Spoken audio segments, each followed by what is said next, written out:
I was appointed head teacher of what was Beckton B School at that time, but later was officially named as Scott Wilkie Primary School, in November 76, although we didn't open for children until April 77. The farm was already there. At the time, there was the junior building and the infant building, now Key Stage 1, Key Stage 2, of course, but no nursery.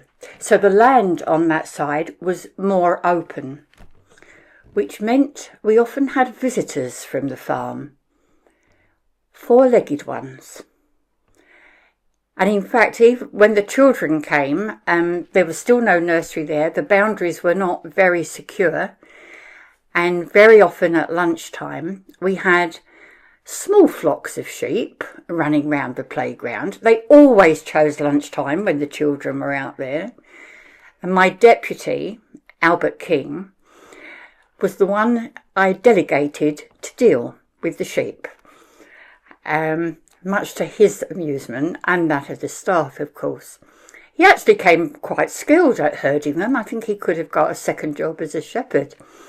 But the sheep were a bit of a pain because the children got excited about them, as you can imagine. So the midday ladies had to manage the children away from the sheep while Albert dealt with the sheep themselves.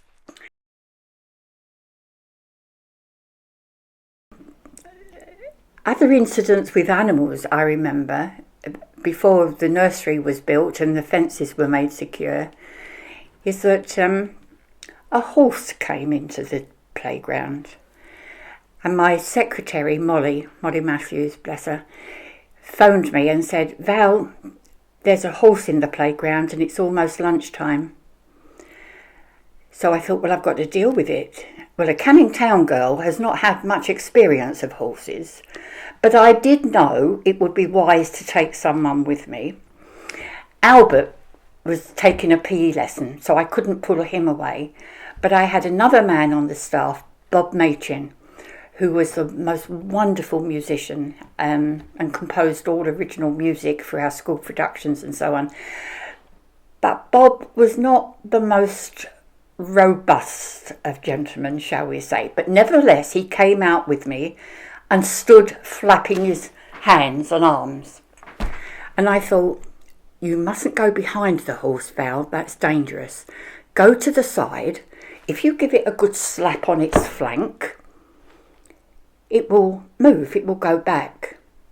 So I gave it a good slap on its flank, and the wretched animal turned on me, kicked up its hind legs, scraped my shins, tore my tights, and what did Bob Machin do? He stood there laughing and rushed in to tell the rest of the staff what had happened to their beloved head teacher with this horse. But the horse did go. I was successful. It did go back to the farm. And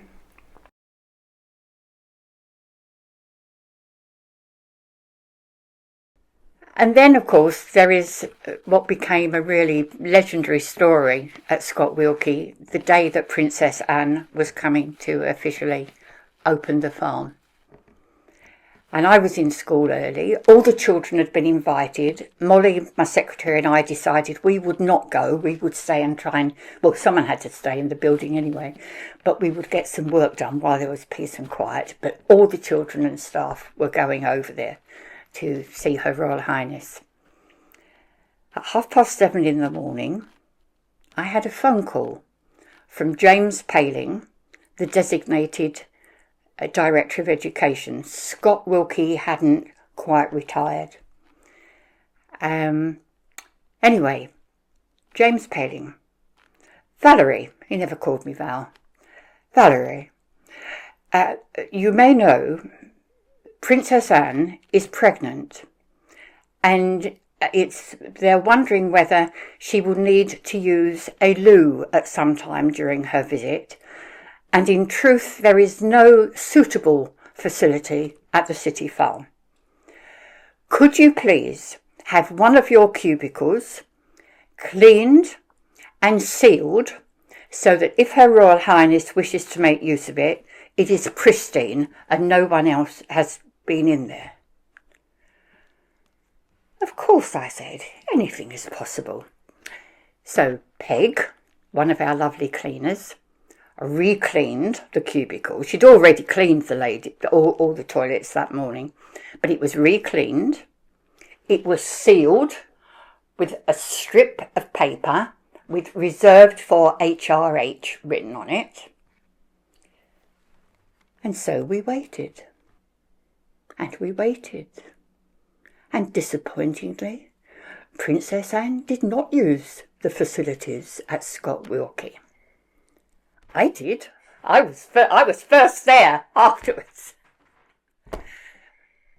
But that's, it was the shame.